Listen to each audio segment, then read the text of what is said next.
Oke guys, sebelum melanjutkan, jangan lupa like dan komen. Dan yang baru bergabung, jangan lupa subscribe dan aktifkan loncengnya.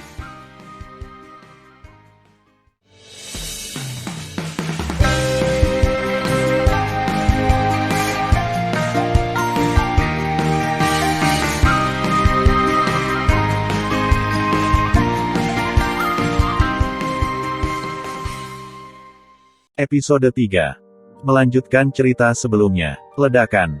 Dalam kehampaan yang bergetar, di ruang gelap, tombak ilahi berwarna-warni yang indah dan indah tergambar di pedang ilahi Kizu. Dengan suara yang luar biasa, pedang suci Kizu ditarik.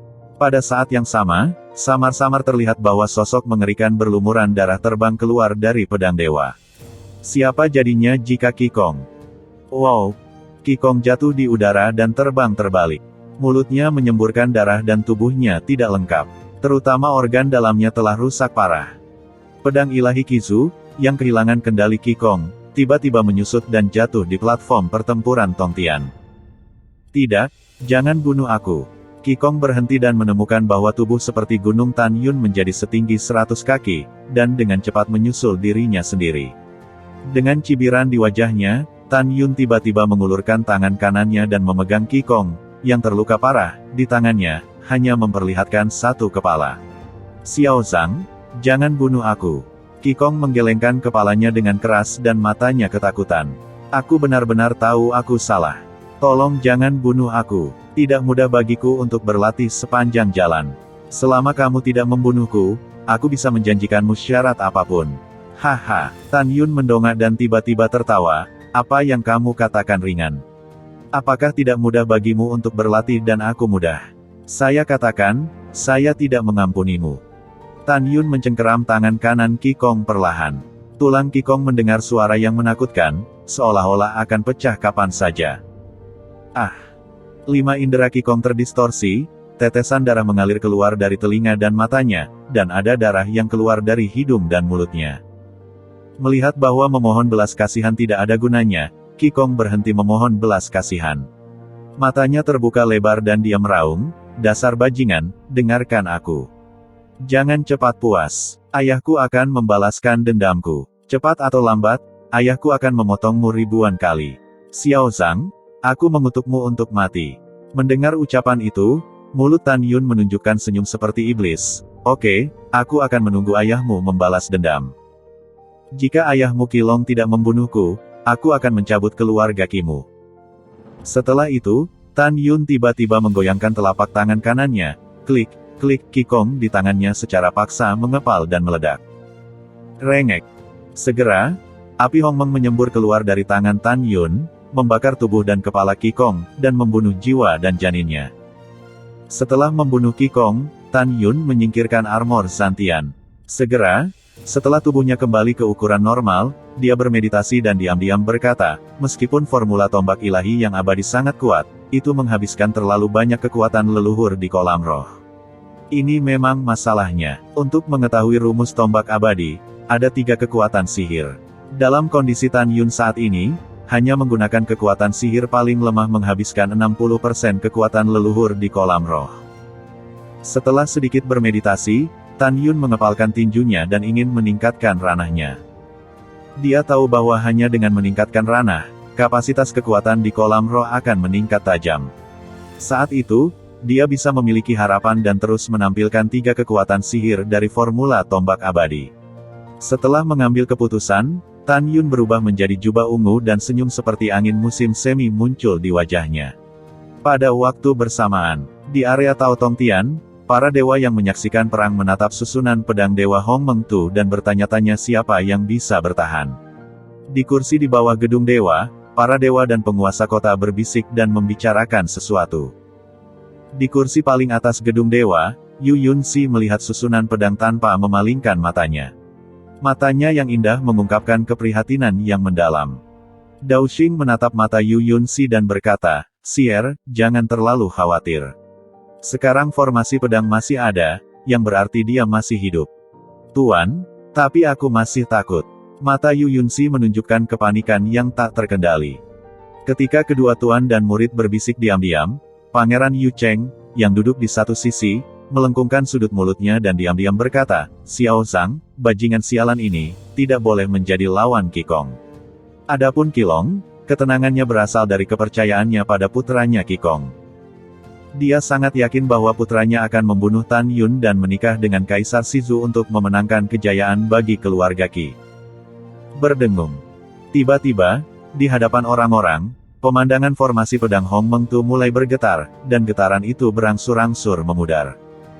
Ini rusak. Lihat, semuanya, susunan pedang yang diatur oleh Xiao Zhang akan menghilang. Teriak seseorang di kuil Tao Tongtian. Segera, seluruh orang memandang platform. Ya Tuhan, sungguh. Belum setengah jam sejak duel antara Qikong dan Xiao Zhang. Bagaimana kita bisa memutuskan kemenangan begitu cepat? Sungguh luar biasa. Ya, tapi kamu salah. Ya, ini baru saja lewat, tapi aku tidak tahu bagaimana itu berakhir dalam waktu sesingkat itu. Begitu, soalnya, Xiao Zhang meninggal dan Qikong selamat. Mengapa kamu mengatakan itu? Jika dipikir-pikir, Qikong dan Lu Chen memiliki penampilan yang sama sebelumnya. Ketika Xiao Zhang mengalahkan Lu Chen, butuh waktu hampir setengah jam dan akhirnya dimenangkan dengan kemauan keras. Bagaimana dengan sekarang? Beberapa saat kemudian, pertempuran berakhir. Itu hanya dapat menunjukkan bahwa Qikong menyembunyikan kekuatannya saat bertarung dengan orang lain. Waktu yang sangat singkat untuk membunuh Xiao Zhang. Apa yang kamu katakan cukup masuk akal, tapi mengapa Xiao Zhang tidak menyembunyikan kekuatannya selama duel dengan Lu Chen? Bagaimana Xiao Zhang bisa bersembunyi? Jangan lupa bahwa dia terluka parah saat bertarung melawan Lu Chen. Pada akhirnya, bagaimana dia bisa mengalahkan Lu Chen tanpa mengandalkan kemauan yang besar? Jika Xiao Zhang lebih suka terluka parah dan menyimpan kartunya saat melawan Lu Chen, maka Xiao Zhang benar-benar terlalu dalam. Saat para dewa sedang berbicara, Yu Yunxi di kursi gedung dewa sangat gugup. Dia takut. Dia takut kehilangan Tan Yun. Sampai sekarang, dia benar-benar menyadari betapa dia peduli padanya. Wajah tua keriput Qilong penuh kegembiraan. Dia mendengar suara para dewa barusan. Dia juga percaya bahwa Tan Yun pasti sudah mati. Tetapi adegan selanjutnya mengejutkan Qilong. Dalam perhatian publik, formasi pedang Hong Meng runtuh, dan 11 pedang Dewa Hong Meng berputar di atas platform pertempuran Tongtian. Segera, ke-11 pedang dewa terdengar dengan suara hormat. "Selamat atas kemenanganmu. Selamat atas kemenanganmu." Di hadapan orang banyak, Tan Yun, dengan rambut putih dan jubah ungu, berdiri dengan kedua tangan utuh. Pada platform pertempuran sebesar itu, tidak ada seorang pun kecuali Tan Yun, Qikong yang menghilang. "Tuan, itu bagus." Yu Yunxi, yang sangat mengkhawatirkan Tan Yun, menangis kegirangan saat melihat Tan Yun hidup, satu persatu menetes dari matanya yang indah. Melihat Tan Yun, tidak peduli para dewa di area Tao Tongtian atau para dewa di pegunungan di luar kota, memicu lautan badai di dalam hatinya. Mereka tidak percaya. Mereka berpikir bahwa dalam waktu singkat, pemenangnya pasti Qikong, tetapi mereka tidak pernah mengira itu adalah Tan Yun.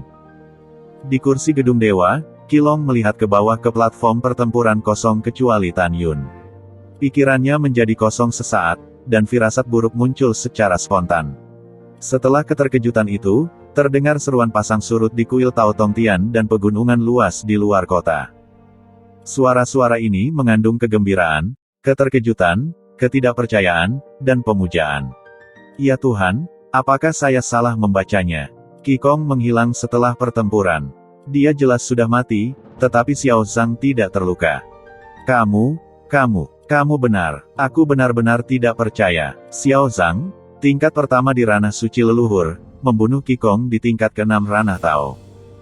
Ya, Xiao Zhang benar-benar kuat. Saya ingin mengatakan bahwa jika Xiao Zhang meluangkan waktu untuk mempromosikan ranah Tao, bahkan jika itu hanya ranah Dewa Tao, itu akan menjadi yang terkuat di seluruh ranah Dewa Tao dari dunia leluhur tertinggi. Tidak menunggu untuk Helian Mengde Qilong, Marsekal Agung, gemetar dari tempat duduknya dan meraung dengan suara serak, "Diam, diam." Kemarahan. Tak berujung mengamuk di saraf Qilong. Dia meraung, "Anakku tidak akan mati, tidak akan pernah." Setelah raungan itu, air mata berlumpur keluar dari mata. Menghadapi raungan tiba-tiba Qilong, Kaisar Shizu sangat tidak bahagia, Tetapi untuk demi kesetiaan seumur hidup Qilong pada dirinya sendiri, dia tidak mengatakannya. Tidak, anakku tidak akan pernah mati. Dia yang terbaik. Qilong tiba-tiba tampak berusia 10 tahun.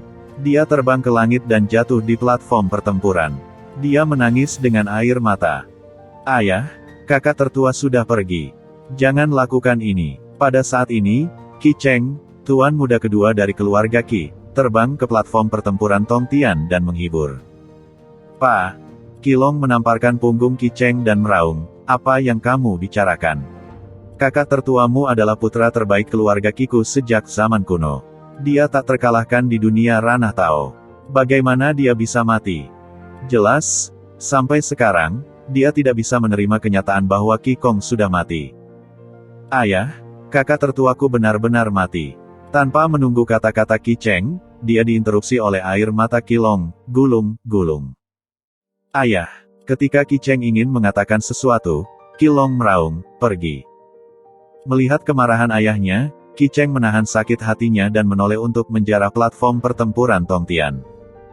Qilong tiba-tiba menoleh ke belakang dan menatap mata Tan Yun seolah-olah dia akan menelannya hidup-hidup, katakan. Anakku masih hidup. Tan Yun berkata dengan lemah, dia sudah mati. Kentut, mata Qilong terbelah. Saat hendak berjalan menuju Tan Yun, kehampaan tiba-tiba berayun. Dao King Dazun keluar dari udara tipis di depan Tan Yun dan berkata dengan acuh tak acuh. Grand Marshal bertanya pada Xiao Zhang ada apa denganmu? Qilong menatap Dao King Dazun dan berkata dengan marah, minggir untuk Grand Marshal. Mata Dao Xing Dazun sedikit menyipit, matanya yang keruh menatap Qilong, dan berkata-kata demi kata, ucapkan lagi. Pada saat ini, Kaisar Shizu bangkit dari tempat duduknya dan berkata dengan sedih, Qilong, orang tidak dapat kembali dari kematian. Jika Anda mengacau lagi, jangan salahkan Kaisar Ben karena tidak sopan. Jangan kembali. Mendengar pidato itu, Qilong mengguncang tubuh lamanya dan menatap Kaisar Shizu di gedung dewa dengan mata gemetar. Air mata memecah garis, Kaisar. Apakah Anda pikir anakku sudah mati? Sayang, Kaisar Shizu menghela nafas. Sekarang setelah kamu mengatakan itu, sepertinya waktuku benar-benar habis. Qilong gemetar dan merasakan jantungnya seperti pisau, dan bagian atas tubuhnya memuntahkan seteguk darah. Dia sangat sedih. Di dalam hatinya, Qi Gong bukan hanya anak sulungnya, tapi juga harapan keluarga Qi di masa depan. Bagaimana bisa dia tidak menyakiti hatinya? Ah, Qilong mendongak dan menangis dengan sedihnya. Kehilangan Qi Gong, dia merasa langit runtuh. Dalam kesakitan, Qilong menatap Tan Yun di belakang Dao Xing dan berteriak dalam hatinya, Konger, jangan khawatir, bahkan jika Xiao Zhang menikahi putri ketujuh, ayah akan menemukan kesempatan untuk membunuhnya. Aku Qilong bersumpah untuk membunuh Xiao Zhang dalam hidup ini. Setelah bersumpah, Qilong melihat kembali ke Kaisar Shizu dan membungkuk, Kaisar, bawahan sedang tidak enak badan. Tolong izinkan bawahanku pergi dulu. Ya, kata Kaisar Shizu. Terima kasih Kaisar, bawahanku pergi. Kata Qilong, berubah menjadi seberkas cahaya dan menghilang ke langit. Setelah Qilong pergi, Helian Mende menatap Tan Yun dengan persetujuan. Suara keras terdengar di langit. Sekarang aku telah mengumumkan bahwa Xiao Zhang adalah orang yang memenangkan gelar dengan merekrut menantu. Segera, para dewa di kuil Tao Tongtian dan pegunungan di luar kota membuat semburan sorakan. Helian Mende berkata lagi, menurut aturan pernikahan, karena Xiao Zhang memenangkan hadiah pertama, dia akan mendapatkan 8 triliun batu leluhur kelas atas. Sekarang tolong Kaisar Agung. Tiba-tiba, para dewa di bidang Tao Tongtian berlutut dan memandangi Kaisar Shizu. Dengan senyuman di wajahnya, Kaisar Shizu perlahan bangkit dari kursinya, mengusap lengan kanannya dengan lembut, dan seberkas cahaya tipis meledak, berubah menjadi cincin leluhur di depan Tan Yun. Xiao Zhang, kamu adalah dinasti leluhur Shizu saya. Sejak berdirinya dinasti, orang-orang telah mendengar bahwa Kaisar Shizu berteriak bahwa nama Tan Yun telah berubah, jadi dia datang ke roh dan menebak secara diam-diam. Selanjutnya, dia akan pergi ke mengumumkan pertunangannya. Itu Kaisar Agung. Tan Yun menjawab dan berlutut. Kaisar Shizu melihat penampilan pemalu Yu Yunxi di kursi dan berkata, Sier, apakah kamu puas dengan tunangan ini? Yu Yunxi menawan dan ingin sekali jatuh. Jantungnya berdetak lebih cepat dan berkata, "Ayah, putrimu sangat puas." "Iya, Sier, harus kukatakan, kamu benar-benar memperhatikan." Setelah Kaisar Shizu tersenyum dan menyebarkan suaranya, dia mengambil kembali matanya, menatap Tan Yun, dan berkata dengan anggun, "Xiao Zhang, Kaisar mengajukan beberapa pertanyaan, dan kamu harus menjawabnya dengan jujur." "Itu Kaisar Agung," kata Tan Yun dengan hormat.